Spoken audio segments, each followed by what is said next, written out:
Mari kita berdoa. Kami bersyukur atas anugerah Tuhan memanggil kami orang-orang yang berdosa ini diangkat menjadi anak-anak Allah. Dan hari ini kami bersyukur atas anugerah Tuhan kami diundang menghadap Allah yang empunya semesta ini, yang kami kenal melalui Yesus Kristus yang telah mati dan bangkit bagi kami. Biarlah di dalam anugerah-Mu ya Tuhan, jumpai kami seorang demi seorang. Tegur dosa-dosa kami, supaya kami kembali dan bertobat. Hibur kami kalau kami sedang ada dalam titik putus asa, kecewa dan kehilangan pengharapan. Bawa kami supaya kami mengerti bahwa Allah adalah Allah yang mengasihi dan peduli pada kami. Allah yang tidak pernah meninggalkan kami sendirian di dalam dunia yang penuh dengan gejolak dan persoalan ini. Berbicaralah kepada setiap kami, pakai hamba-Mu yang banyak kekurangan keterbatasan ini. Urapi dengan kuat kuasa Roh Kudus sehingga apa yang sudah disiapkan disampaikan dengan baik, dimengerti oleh umat-Mu, dan kami semua bersama-sama berjuang melakukannya dalam kehidupan kami. Di dalam nama Tuhan Yesus, Tuhan dan Juru Selamat kami yang hidup, kami berdoa. Amin. Shalom Bapak Ibu Saudara-saudari. Kita bersyukur hari ini kita bersama-sama beribadah dan melanjutkan topik tema besar kita selama 1 bulan ini, yaitu tentang identitas baru. Dan hari ini kita akan sama-sama belajar tentang tema baru, yaitu bukan lagi hamba melainkan anak. Nah, di awal saudara-saudara, supaya kita tidak salah mengerti, maka di awal saya ingin mengatakan bahwa istilah hamba di dalam bagian ini, bahkan nanti ketika saya akan mengkhotbahkannya, agak berbeda dengan konsep hamba Kristus, hamba Tuhan, hati yang menghamba. Jadi bukan itu. Kalau hamba Kristus, hamba Tuhan menjadi punya hati seperti hamba, itu bicara tentang komitmen, tekad, penyerahan diri, menundukkan diri di bawah ketuhanan Kristus. Nah, waktu kita bicara tentang ini bicara tentang identitas status sebagai anak. Ya, jadi supaya konsep ini nanti lebih jelas, kita akan sama-sama belajar dari satu bagian firman Tuhan, Galatia pasal 4 ayat 4 hingga ayatnya yang ke-7. Galatia pasal 4 ayat 4 hingga ayatnya yang ke-7. Saya juga menyediakan versi TB yang kedua untuk kita bisa sama-sama membaca bagian ini, saudara-saudara. Bapak Ibu saudara-saudari, nanti di ayat 7 kita baca sama-sama ya. Saya baca ayat 4 hingga ayat yang ke-6. Demikian firman Tuhan. Namun setelah genap waktunya Allah mengutus anaknya yang lahir dari seorang perempuan dan takluk kepada hukum Taurat. Ia diutus untuk menebus mereka yang takluk kepada hukum Taurat supaya kita diterima menjadi anak. Karena kamu adalah anak, Allah telah menyuruh roh anaknya ke dalam hati kita yang berseru, ya Aba, ya Bapa. Sama-sama. Jadi kamu bukan lagi hamba melainkan anak. Jikalau kamu anak, kamu juga ahli-ahli waris oleh perbuatan Allah. Sedemikian jauh pembacaan firman Tuhan Bapak Ibu Saudara-saudari. Saya mulai dengan satu pertanyaan. Bapak Ibu, kalau ada orang yang dipenjara, apa kira-kira yang paling diharapkan oleh orang yang ada di penjara? Satu kata saja.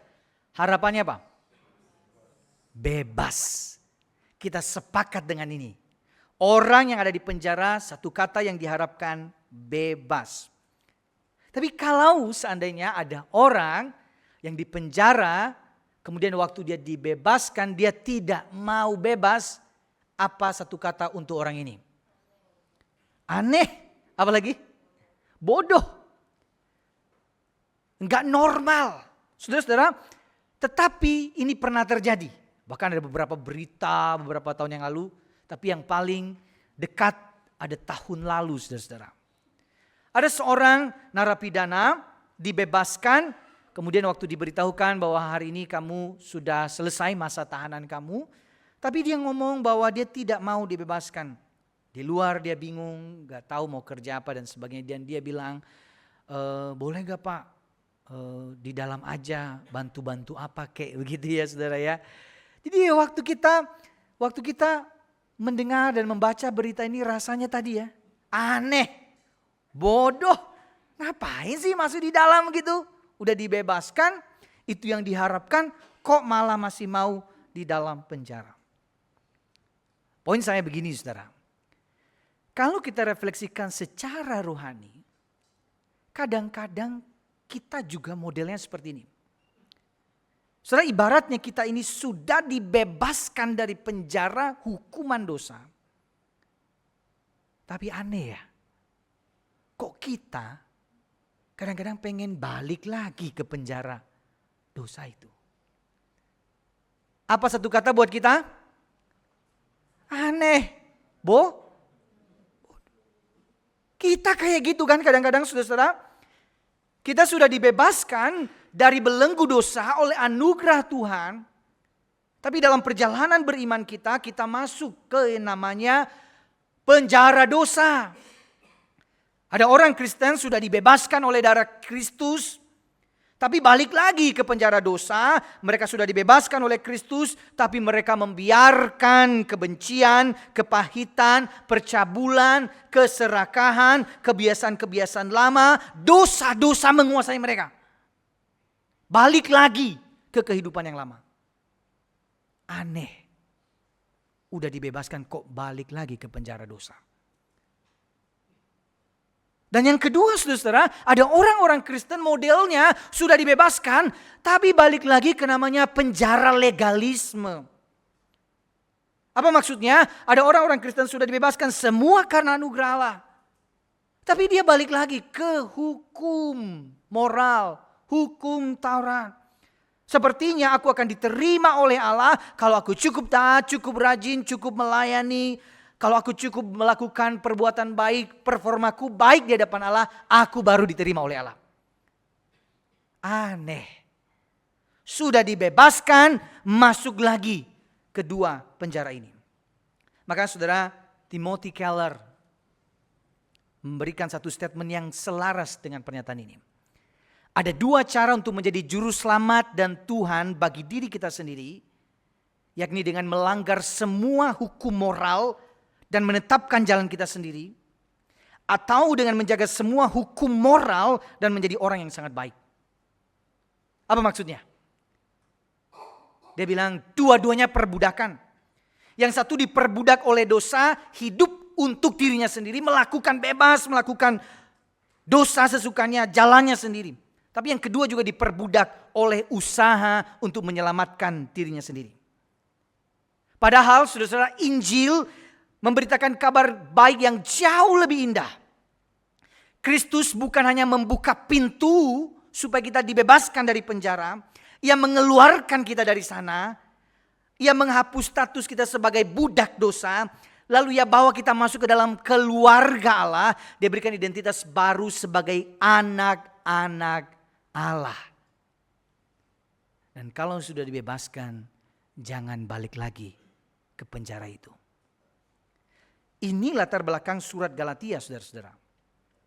Jadi pada waktu itu ada orang-orang Kristen. Jadi ini diberikan kepada orang Kristen. Ya. Ada orang Kristen Yahudi yang sangat mengagung-agungkan hukum Taurat. Lalu waktu mereka melihat ada orang-orang non-Yahudi, mereka berpikir kurang Kristen, kurang sejati kekristenannya. Harusnya yang sejati itu lakukan hukum Taurat, sunat, sabat, lakukan itu baru kamu Kristen sejati.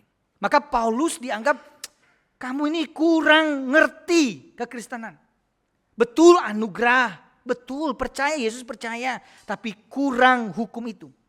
Saudara, makanya Paulus rada ada kalau kita baca kitab surat Galatia ini ada rasa amarah sebenarnya di dalamnya. Kenapa?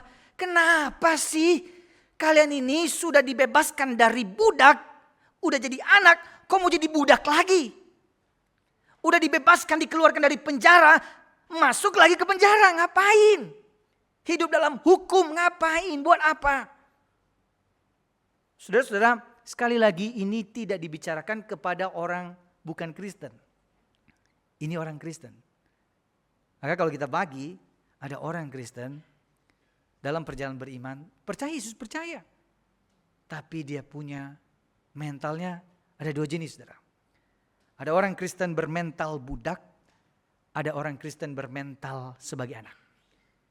Kita bisa menjalani pelayanan kita, menjalani kehidupan kita, tapi apakah sebagai anak atau jangan-jangan kita masih terkungkung menjadi mental seorang budak? Saya kasih contohnya ya saudara-saudara. Apa perbedaan dari kedua hal ini? Mental budak akan berkata, aku harus taat supaya diterima oleh Allah. Sedangkan seorang anak akan berkata, aku taat karena sudah diterima oleh Allah di dalam Kristus. Dua hal ini sangat berbeda. Mental budak akan berkata, hidupku digerakkan oleh rasa takut dan rasa tidak pernah cukup baik di hadapan Tuhan. Sedangkan seorang anak bisa berkata, hidupku digerakkan oleh rasa syukur dan kasih kepada Allah. Seorang mental budak akan berkata, aku beribadah supaya Allah memberkati atau mengabulkan keinginanku. Sedangkan seorang anak dia datang beribadah dan berkata, aku beribadah karena aku ingin mengenal dan menikmati Allah. Seorang Kristen bermental budak akan berkata, saat hidup sulit, aku merasa Allah sedang menghukum atau meninggalkanku. Tapi kalau dia ingat dia anak, dia akan berkata, saat hidupku sulit, aku percaya Bapa tetap mengasihi dan sedang membentukku. Seorang Kristen bermental budak akan berkata, aku sangat rajin berdoa saat ada masalah dan kebutuhan. Tapi seorang anak akan berkata, doa menjadi tempat menikmati persekutuan dengan Bapa. Bukan hanya untuk meminta sesuatu. Dua-duanya jelas berbeda Bapak Ibu ya. Sangat berbeda. Tapi jujur, kadang-kadang dalam perjalanan beriman kita, kadang-kadang kita menjalani hidup bukan lagi sebagai seorang anak ya. Kadang-kadang kita lupa identitas ini. Dan ini mesti selalu terus-menerus diingatkan. Saudara, saya dalam 3 tahun ini saya selalu beberapa kali khotbah bagian ini. Engkau punya Bapa, engkau anak. Karena saya yakin kita perlu ingatkan diri kita ini. Kita ini anak. Dan kita tidak main-main dengan status itu anugerah. Tapi kita juga menghormati Bapa kita. Dalam konteks pelayanan kadang-kadang bisa jadi kita menjalani pelayanan kita, aktivitas, bahkan memberi persembahan kita kadang-kadang bisa bukan seorang mental seorang anak. Ada satu cerita saudara-saudara. Ini juga dituliskan oleh Tim Keller dalam bukunya Prodigal God tadi. Ada satu kisah tentang seorang tukang kebun yang menanam wortel raksasa. Lalu waktu dia panen kemudian sebagai ucapan syukurnya saudara dia datang kepada raja dan dia memberikan wortel raksasa itu kepada raja dan raja sangat senang. Dia bilang, raja ini sebagai rasa syukurku kepada raja. Saudara melihat ketulusan hati seorang tukang kebun ini, sang raja kemudian berkata kepada tukang kebun itu, karena aku melihat kebaikanmu, ketulusanmu, maka saya akan berikan kamu sebidang tanah, garap, tanam wortel yang lebih baik lagi. Saudara tukang kebun itu senang sekali, bahagia dia, gembira dia gak menyangka sang raja akan memberikannya. Cerita itu tersebar di seluruh kerajaan. Lalu kemudian ada seorang kaya raya, seorang bangsawan, hitung-hitung dia bilang luar biasa raja ini. Dikasih wortel, sebidang tanah dikasih. Kalau kasih yang lebih mahal lagi, kira-kira dia ngasih apa ya? Lalu saudara, lalu dia lihat, dia punya kuda terbaik. Wah, cocok untuk raja. Dia bawa kuda hitam terbaiknya yang gagah itu. Dia datang kepada raja. Raja, Ini kuda terbaik di peternakanku. Aku berikan sebagai tanda hormat dan cintaku kepada raja. Tapi saudara-saudara, raja itu tahu niat hati si bangsawan ini. Dan raja hanya berkata, terima kasih. Kemudian dia gelisah. Kok gak kayak tukang kebun ya? Setelah beberapa lama lalu kemudian raja itu bilang begini. Kamu tahu apa bedanya? Tukang kebun wortel itu memberi untukku. Kamu memberi untukmu. Saudara-saudara, apa yang kita bisa pelajari jika kita memberi kepada Allah dengan harapan untuk membuat kita diberkati, mendapat kekayaan materi yang lebih, itu sebenarnya mental budak, saudara-saudara. Transaksional sekali sama Tuhan.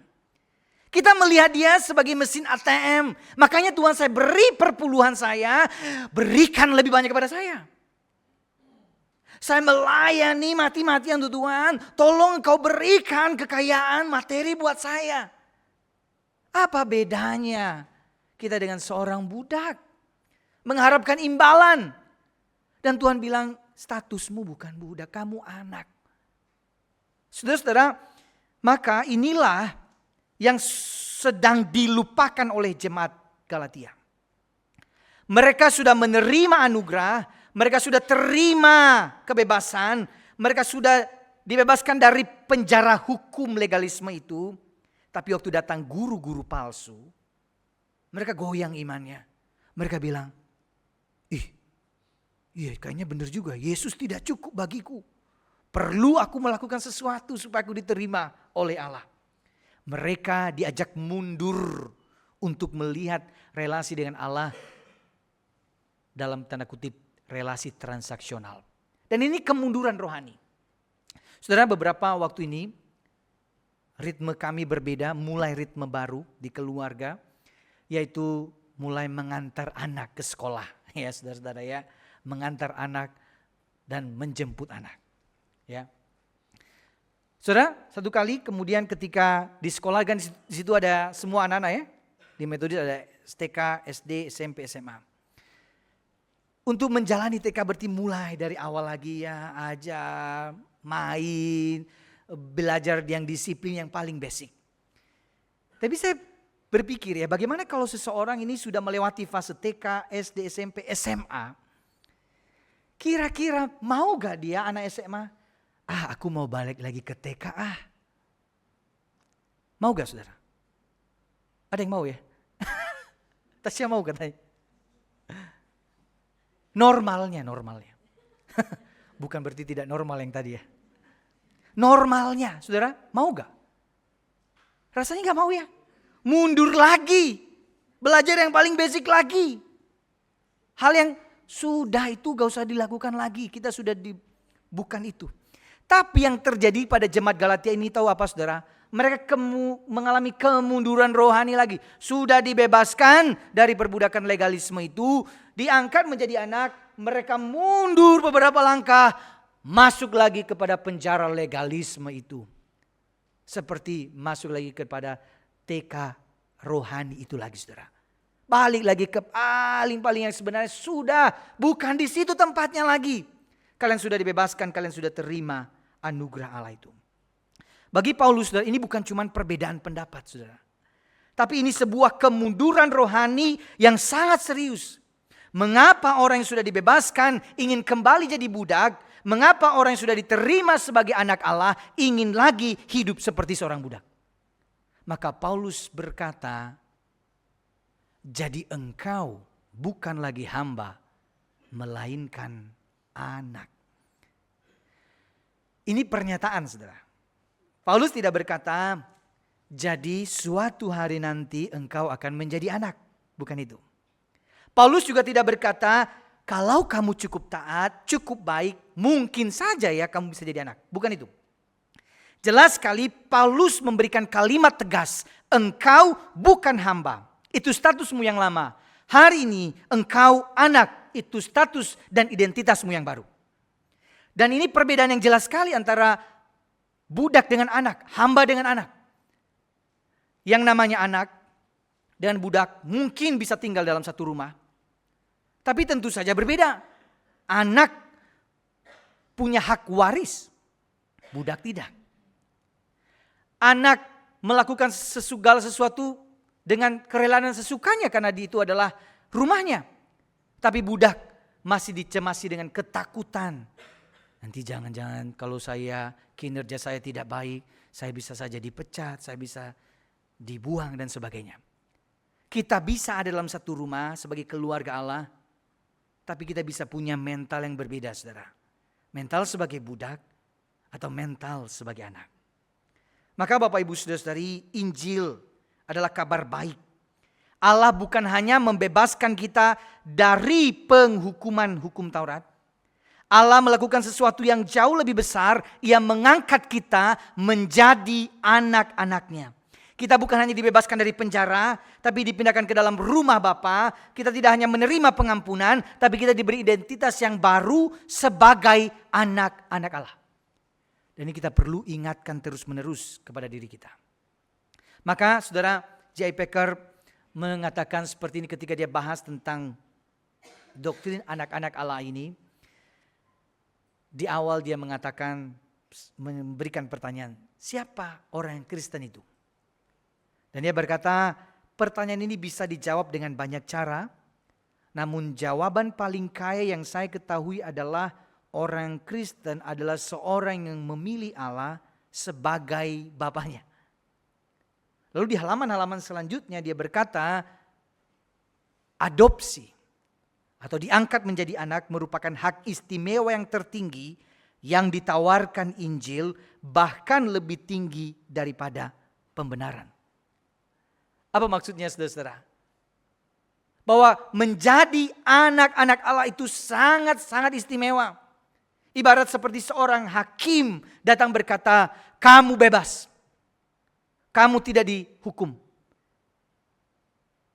Kamu dinyatakan benar. Oke. Tapi bukan cuma sampai kamu bebas. Sekarang kamu ke rumahku, kamu jadi anakku, tinggal bersamaku. Itu namanya diadopsi, diangkat menjadi anak. Dan itu istimewa sekali, dan itu yang Allah lakukan kepada kita. Engkau dan saya adalah anak-anak Allah.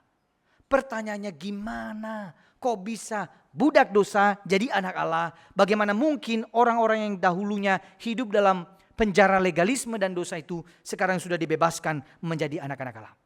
Maka ini saudara dari ayat 4 sampai 6 tadi dijelaskan prosesnya. Yang pertama saudara-saudara di ayat 4 dikatakan namun setelah genap waktunya. Di dalam terjemahan New Living Translation agak berbeda dengan yang lain dikatakan but when the right time came. Ketika waktu yang tepat itu tiba.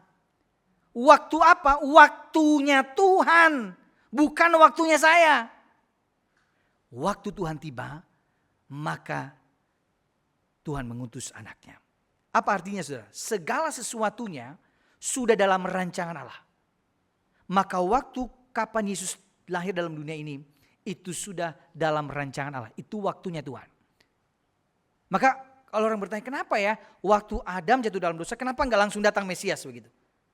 Atau kita tarik deh, jangan terlalu dekat. Waktu Nuh, dia kan orang berdosa. Nuh datang, Nuh kemudian dalam kisah Nuh, Yesus datang ke. Atau setelah Israel, kenapa lama sekali?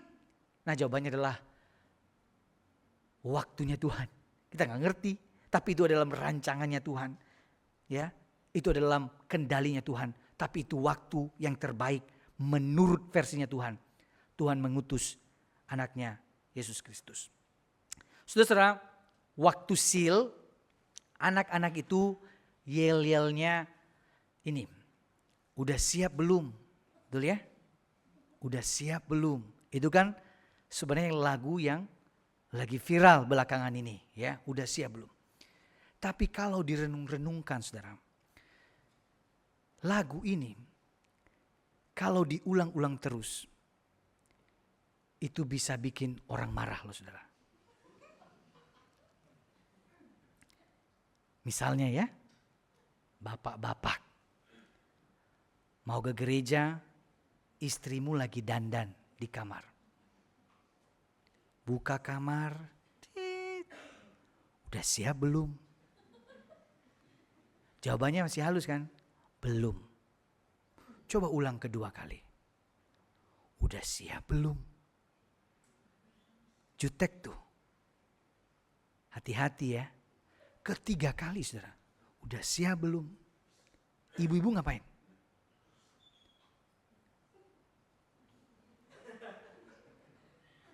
Tanya Kodani nanti. Dia berpengalaman ya. So itu bahaya. Ya. Bisa-bisa ibu-ibu akan nyanyi. Jalan-jalan dengan sepatu rodaku gitu ya. Udah siap belum? Udah siap belum? Tapi kadangkala dalam perjalanan beriman kita sama Tuhan, kadang-kadang kita juga kayak gitu kan. Kita berdoa, lalu kita datang, udah siap belum Tuhan? Bentar lagi, udah siap belum? Kapan? Tuhan jawab doaku. Udah siap belum? Udah belum? Kita gak sabaran menantikan jawaban Tuhan itu. Udah siap belum? Tuhan bilang, udah siap sih tapi kamu yang belum. Atau sebaliknya, kita sudah merasa sudah siap tapi bilang, menurutku kamu belum siap. Jadi apa yang paling penting? Waktu yang terbaik menurut Tuhan. But when the right time came. Itu yang kita imani. Ketika waktunya Tuhan, aku imani, aku yakini, dan aku percaya pada waktunya Tuhan. Maka saudara-saudara, kalau hari ini engkau bergumul, engkau berdoa, menantikan jawaban-jawaban Tuhan, rasanya menunggu itu sangat-sangat tidak mudah. Tapi ada satu hal, percaya bukan pada waktumu, tapi pada waktunya Tuhan. Dan apa yang digenapi pada waktunya Tuhan jauh lebih baik dari apa yang engkau rencanakan. Dan itu yang kita imani sebagai anak-anak Allah. Percaya pada waktunya Tuhan. Maka saudara, setelah genap waktunya, pada waktunya Tuhan itu, Allah mengutus anaknya. Nah ini dia. Allah mengutus anaknya, perhatikan siapa subjeknya. Bukan manusia mencari Allah. Tetapi Allah mencari manusia, dan ini yang membedakan kekristenan dengan agama lain. Coba tanya saudara-saudara, kalau kita ngobrol dengan orang agama lain. Apa yang Allah mau lakukan supaya kamu masuk surga? Bingung loh jawabnya. Tapi waktu ditanya kepada orang-orang Kristen, apa yang Allah mau lakukan supaya engkau masuk surga? Allah datang mencari saya. Dan itu Injil. Kenapa itu penting sekali? Karena kita tidak bisa mencari Allah. Sama halnya saudara, ketika saudara misalnya kehilangan HP misalnya. Kan lagi sibuk tiba-tiba, di mana HP saya? Kira-kira siapa yang nyari? HP nyari saudara atau saudara nyari HP? Kita nyari HP. Gak mungkin kan HP tiba-tiba, Tuhanku mana ya? Udah lama nih gak buka Instagram gitu. Gak ada saudara. Kita yang nyari HP, kenapa? Karena HP itu benda mati. Benda mati tidak bisa berinisiatif mencari. Yang hidup yang mencari. Kita waktu jatuh dalam dosa, kita ini mati rohani. Sehingga kita tidak bisa mencari Allah. Maka Allah mencari kita. Maka itu yang Injil katakan, Allah yang berinisiatif. Maka waktu kita belajar ini, kita selalu ingatkan diri kita, oh Tuhan, keselamatan itu murni anugerah-Mu. Bukan karena kebaikanku, bukan karena performaku, bukan karena kehebatanku, bukan karena kerajinanku, bukan karena perbuatan baikku. Bukan, sama sekali bukan. Semua karena anugerah-Mu, semua karena anugerah-Mu. Maka di dalam anugerah Tuhan, saudara, kalimat selanjutnya. Allah mengutus anaknya yang lahir dari seorang perempuan, takluk kepada hukum Taurat. Ia diutus menebus mereka supaya kita diterima menjadi anak. Perhatikan ya, Allah menjadi seperti kita, lahir dari seorang perempuan, takluk kepada hukum Taurat. Ia menjadi manusia seperti kita. Apa maksudnya? Ia mau supaya kita, karena kita ini gagal menaati hukum, maka dia secara sempurna melakukan hukum Allah itu. Ia hidup tanpa dosa. Dan kemudian ia mati menggantikan kita. Sebelum Yesus mati menggantikan kita, Yesus hidup bagi kita. Maka ini yang dikatakan dalam Filipi, saudara-saudara. Yesus yang walaupun dalam rupa Allah, ia tidak mempertahankan itu, ia jadi hamba. Ia jadi manusia. Ia mati di kayu salib. Jadi Yesus Betul-betul turun. Ia mengambil posisi, Yesus anak Allah mengambil posisi sebagai budak. Supaya kita yang budak ini jadi anak Allah. Dan itu pengorbanan Kristus. Saudara-saudara, kemudian apa? Supaya kita jadi anak. Dan setelah itu dikatakan, karena kamu adalah anak, Allah telah menyuruh roh anaknya ke dalam hati kita yang berseru, ya Aba, ya Bapa. Jadi kamu bukan lagi hamba, melainkan anak. Jikalau kamu anak, kamu juga ahli-ahli waris oleh perbuatan Allah. Tentu ini jangan ditafsirkan sebagai ahli-ahli waris dalam hal material, saudara-saudara. Tapi ini kekayaan yang bersifat kekal. Sukacita, damai sejahtera yang daripada Allah. Kehidupan kekal yang Tuhan anugerahkan.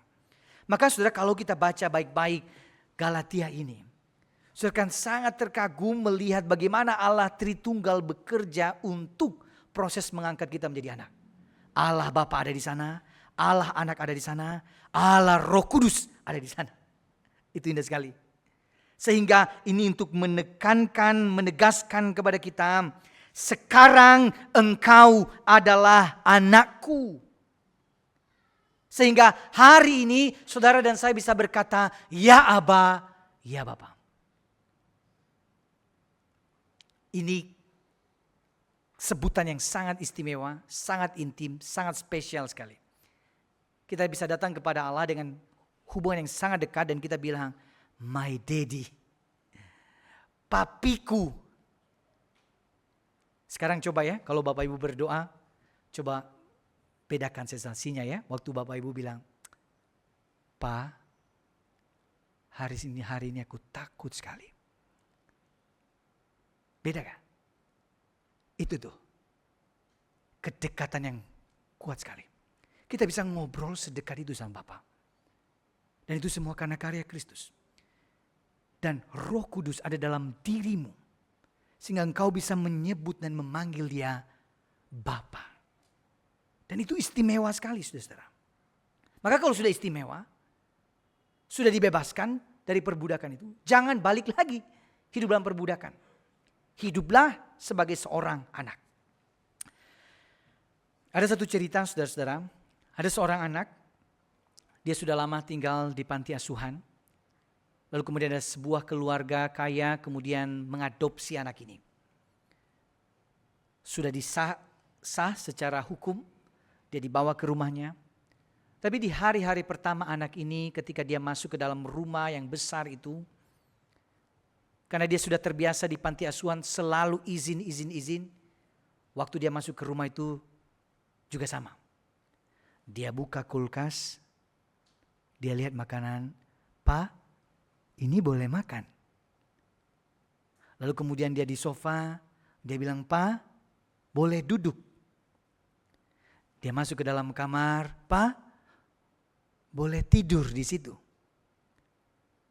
Waktu melihat itu saudara-saudara, papanya kemudian memanggil dia, mengusap-usap bahunya dan berkata, Nak, kamu bukan lagi di panti. Kamu tinggal di rumah ini dan ini adalah rumahmu. Kulkas itu milikmu, kamar itu milikmu. Karena sekarang engkau adalah anakku. Maka hiduplah sebagai seorang anak. Masalahnya saudara bukan karena status anak itu belum berubah, bukan itu. Statusnya sudah berubah, yang belum berubah adalah cara pikirnya, mentalnya. Dan bukankah sebagai seorang Kristen kita juga seperti itu? Statusnya sudah Tuhan ubahkan, tapi kita balik lagi tidak menghidupi status itu. Kita memiliki hak untuk datang kepada Bapa dengan akses yang sangat-sangat mudah, tapi seringkali kita seperti orang asing di rumah Bapa. Kita masih takut datang kepadanya.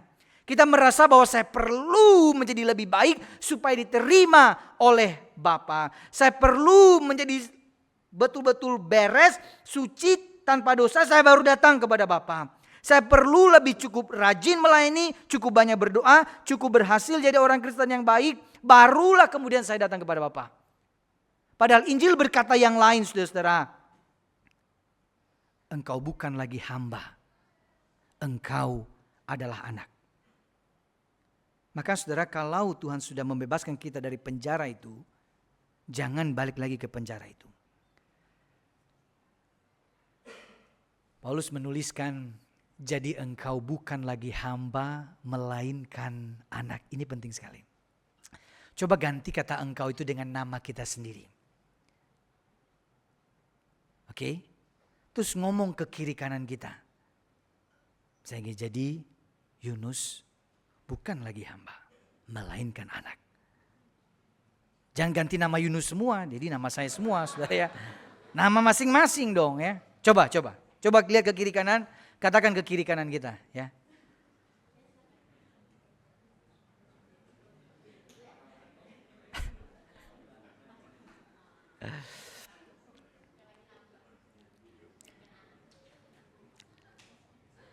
Sekali lagi, ini penegasan dari Allah. Engkau bukan hamba, engkau anak-anak Allah. Dan apa artinya? Tuhan undang kita berhenti hidup seperti budak. Berhenti datang kepada Allah dengan mental transaksional. Berhenti datang kepada Allah dengan ketakutan seolah-olah Allah tidak mau menerima kita. Datang kepada Bapa, datang kepada Allah sebagai seorang anak yang datang kepada pelukan Bapanya. Bapa ingin kita sungguh-sungguh menghidupi identitas sebagai anak. Maka ingat baik-baik, identitas terbesar kita yang perlu kita hayati betul-betul. Selain yang lain-lain itu, saudara-saudara, adalah sebagai anak. Bukan karena kita pelayan Tuhan, aktivis, penatua, majelis, atau seorang pendeta sekalipun. Tapi engkau anak-anak Allah. Engkau dan saya adalah anak-anak Allah. Maka waktu kita yakini, imani aku adalah anak-anak Allah, aku akan pulang dan berkata, ya, aku tidak perlu membuktikan siapa diriku di hadapan Allah. Karena dia adalah Bapakku. Aku akan sungguh-sungguh hidup mengasihi Bapakku, menghormati Bapakku. Maka dari keyakinan itu nanti lahir ketaatan, lahir kekudusan, lahir hati yang mau melayani Tuhan.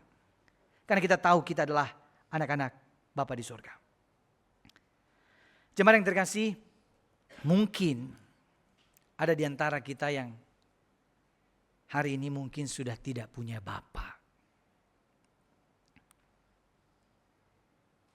Atau mungkin juga ada di antara kita punya Bapa, tapi Bapa kita tidak mengasihi dan tidak bertanggung jawab kepada kita.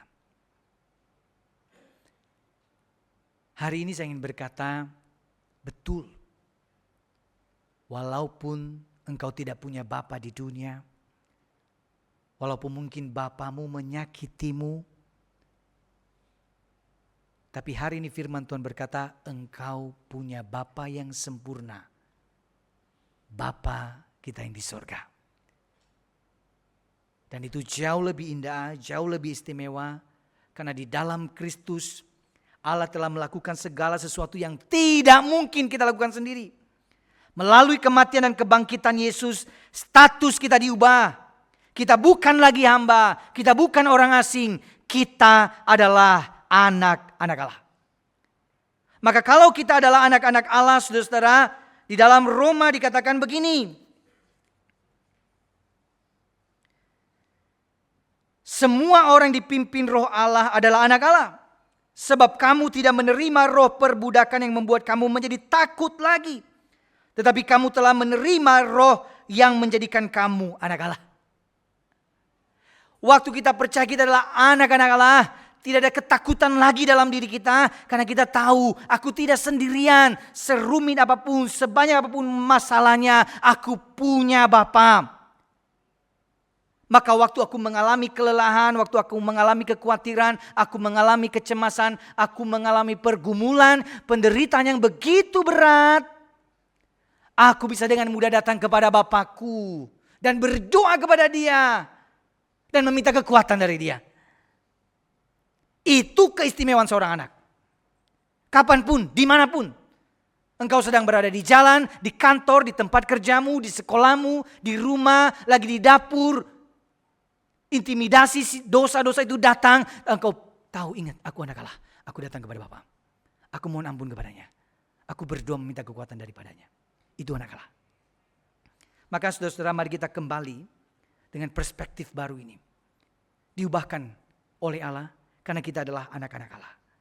Maka hidup sebagai anak-anak Allah yang percaya kepada Bapa, menikmati hadiratnya. Maka saudara, kita baca bagian ini ya. Bapak Ibu baca dengan penuh keyakinan, iman, kalimat yang besar itu dan berwarna lebih terang itu.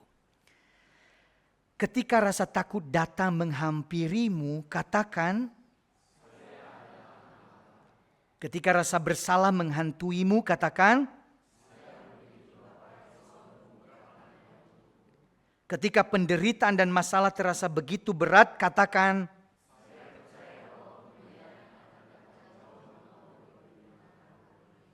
Itu iman seorang anak kepada bapaknya. Maka saudara-saudara, saya mau ajak kita semua, Bapak Ibu Saudara-saudari, saya ingin kita menghayati hal ini. Saya ajak kita saudara-saudara untuk berdoa dan kita naikkan pujian ini. Di dalam persiapan ini saya dengarkan lagu ini, bahkan saya dari pagi saya nyanyikan dan saya diberkati melalui pujian ini. Mengingat bahwa kita punya Bapa yang mengasihi kita. Sama-sama kita menaikkan pujian ini secara lembut. Engkau Bapa yang mengasihiku.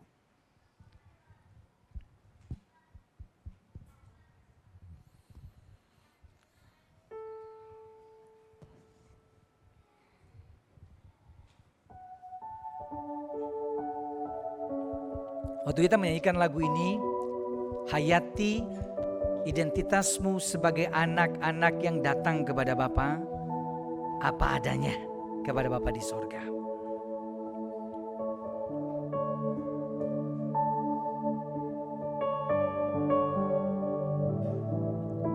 Engkau Bapa yang mengasihiku,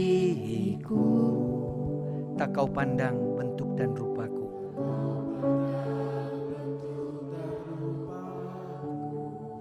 Engkau mengasihiku dengan sepenuh hati, tak pernah sama seperti dunia ini. Engkau Bapa yang mengajariku,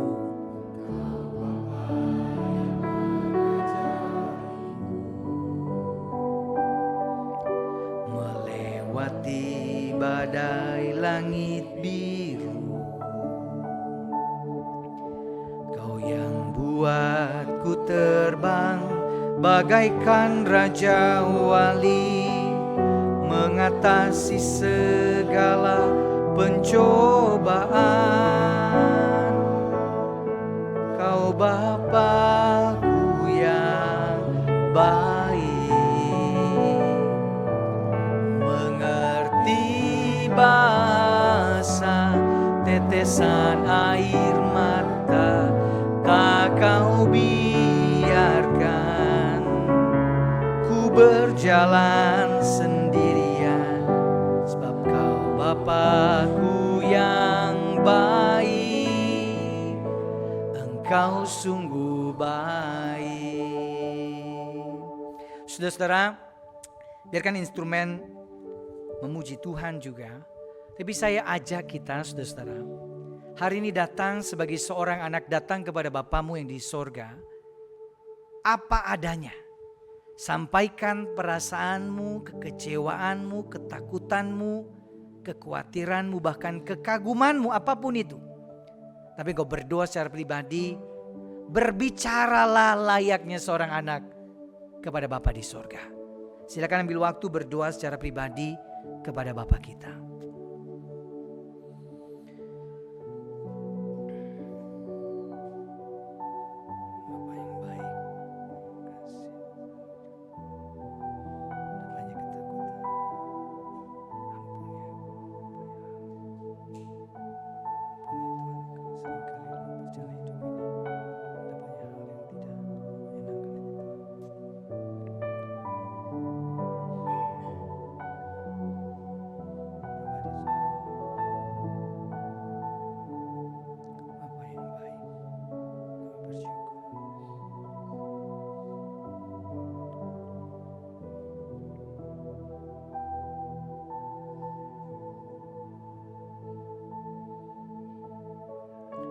Sekali lagi naikkan ref ini dengan iman, katakan, Kau Bapakku yang baik. Kau Bapakku yang baik, mengerti bahasa tetesan air mata, tak Kau biarkan ku berjalan sendirian, sebab Kau Bapakku yang baik, Engkau sungguh baik. Saat ini saya juga mengajak kita berdoa syafaat, saudara-saudara. Mari kita datang sebagai anak-anak Allah di tengah-tengah dunia ini. Kalau kita melihat bangsa dan negara kita saat ini, kadang-kadang kita geleng-geleng kepala. Kok bisa begini ya? Apa yang terjadi? Apakah Tuhan masih ada? Tapi kita punya akses kepada Bapa. Kita berdoa untuk bangsa dan negara kita. Di tengah berbagai persoalan-persoalan yang terjadi dalam pemerintahan saat ini, kita doakan biarlah Tuhan menyatakan kasih dan keadilannya pada waktunya Tuhan. Membangkitkan orang-orang yang mengasihi Tuhan di tengah-tengah bangsa ini. Satu lagi kita juga doakan untuk gereja kita, GKPKR, secara khusus di dalam minggu depan akan dilaksanakan Raker dan Rapim se-GKPKR, saudara. Kita doakan supaya ada kesatuan hati, dan terlebih orang-orang yang ada di BPP adalah orang-orang yang sungguh-sungguh mengasihi Tuhan, memimpin dengan penuh takut akan Tuhan. Supaya GKPKR dibawa mengerjakan misi Allah yang dengan sungguh-sungguh. Mari sebagai anak-anak Allah bersyafaat, kita berdoa kepada Bapa kita. Bapa di sorga, saat ini kami datang kepadamu. Kami membawa bangsa dan negara kami tengah-tengah berbagai persoalan yang terjadi saat ini. Korupsi yang terjadi, bahkan kehidupan para pemimpin yang tidak menunjukkan integritas.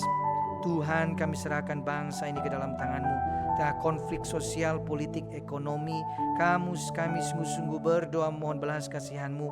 Engkau topang negara ini, Engkau bangkitkan orang-orang yang mengasihi dan mencintai dan menghormati Engkau, sehingga sungguh-sungguh di bangsa Indonesia ini terwujud kedamaian dan shalom itu. Kami juga datang kepadamu ya Tuhan, berdoa untuk GKPKR. Secara khusus minggu depan akan dilaksanakan Raker dan Rapim. Biarlah Tuhan satukan hati, Tuhan bangkitkan orang-orang yang mengasihi dan mencintai Tuhan, memimpin dan mengarahkan GKPKR secara keseluruhan untuk melakukan mengerjakan misi Allah dengan penuh kesungguhan di tengah-tengah dunia ini. Terima kasih Tuhan, kami serahkan semuanya ke dalam tangan-Mu. Dalam nama Tuhan Yesus kami berdoa. Sekali lagi naikkan ref ini, katakan, Kau Bapakku yang baik.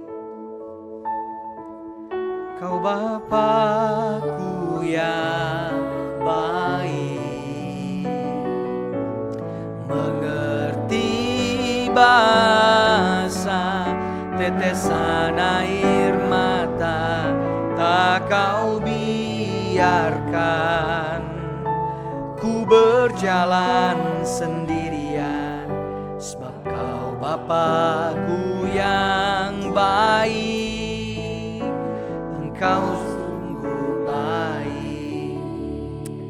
Bapa di sorga, hamba-Mu berdoa untuk setiap anak-anak-Mu yang hadir hari ini.